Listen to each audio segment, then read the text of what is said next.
তো দেখতেই পাচ্ছ বন্ধুরা, আমি কিন্তু রিসেপশনে যাওয়ার জন্য এখানে খুব সুন্দর করে সাজুগুজু করে নিয়েছি। আর এই যে আমার হাতে গিফট নিয়ে আমি কিন্তু এবার যাব দাদার কাছে। আমাকে কেমন লাগছে অবশ্যই কমেন্টস করে জানিও। তো তারপর দেখো, দিদির বাড়ি থেকে দাদার বাড়ির ডিস্টেন্সটা খুব একটা দূর নয়। এই যে দিদির বাড়ি থেকে বেরিয়ে কিন্তু দাদার বাড়িতে পৌঁছে গেছি। তো পৌঁছেই দেখি প্যান্ডেলের ভিতরে এতটা সুন্দরভাবে সাজিয়েছে লাইটিং আর ফুল দিয়ে, জাস্ট দারুণ লাগছিল। তারপরে এক সাইডে করে ওদের প্রি ওয়েডিংয়ের ছবিগুলো দেখছো, এই সমুদ্রের ধারে কি সুন্দরই না লাগছিল। তারপর আমি ভিতরে চলে যাই, দেখো প্যান্ডেলটা কিন্তু খুব সুন্দরভাবে সাজিয়েছে। আর এখানে কিন্তু গানেরও আয়োজন করেছিল। আর এখানে প্রি ওয়েডিংয়ের একটা ক্লিপ চলছিল, আর এখানে সবার খাওয়া দাওয়ার ব্যবস্থা করা হয়েছিল। তো চলো আগে দাদার বৌদির সাথে তোমাদেরকে দেখা করিয়ে দিই।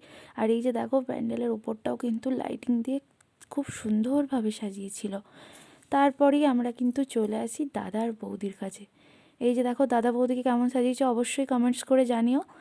তারপরে কিন্তু আমি প্যান্ডেলটা একটু ঘুরে তোমাদেরকে দেখাচ্ছি যে কী সুন্দরই না লাগছিল। চারিপাশের পরিবেশটা এতটাই আনন্দ লাগছিল দেখে, এই যে কী বলবো।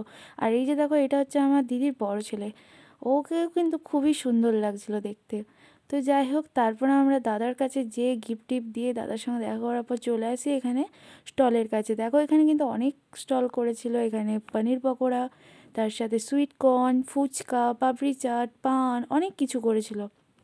রাবড়ি, জিলাপি, আইসক্রিম, তারপরে এখানে দই বড়া, সব কিছু করেছিল। তো সেখান থেকে আমি শুধু একটু ফুচকা খেয়ে নিই। তারপরে কিন্তু আমি আবারও বৌদির কাছে চলে আসি গল্প করার জন্য। তারপর দাদা বৌদির সাথে গল্প আড্ডা মেরে আমি কিন্তু চলে আসি এখানে চা খেতে, কারণ এই শীতকালের ওয়েদারে চা ছাড়া আর কি চাই বলো তো। তো আমি একটু করে চাই চুমুক দিয়ে, যেন একদম ঠান্ডা ঠান্ডা ওয়েদারে গরম গরম চা মনটা জুড়িয়ে যাচ্ছিল। তারপর চা খাওয়ার পর তোমাদেরকে লাস্টটা দেখায়। এই যে দেখো, লাস্টে একদম কিন্তু এখানে ডিজে করেছে যারা নাচতে চায় তাদের জন্য। তো তারপরে আবার আমি প্যান্ডেল ঢুকে গেলাম। মানে কতটা এরিয়া জুড়ে প্যান্ডেলটা করেছে তোমরা তো দেখতেই পাচ্ছ, আর কতটা সুন্দরভাবে সাজিয়েছে যে কি বলবো। তারপর কিন্তু আমি এখানে দেখো, এখানে কিন্তু জুসেরও স্টল করেছিল। তো যাই হোক, আমরা কিন্তু প্রায় অনেকক্ষণ ঘোরাঘুরি করার পর, দাদা বৌদির সাথে গল্প করার পর, আড্ডা মজা করার পর, ছবি টবি তুলে তারপর কিন্তু আমরা চলে যাই খাবার ওখানে।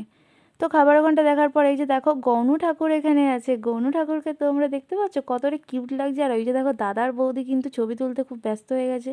তাই আমিও কিন্তু খাবার টেবিলে চলে আসি। এই যে দেখো, তোমরা কিন্তু মেনুটা স্কিপ করে দেখে নিও। তো তারপর কিন্তু আমি খাবার খেতে বসে যাই। এই যে দেখো, সবাই মিলে দিদি, দিদির ছেলে, সবাই মিলে কিন্তু আমরা খেতে বসে যাই। আর অপোজিটে কিন্তু জামাইবাবুরা ছিল।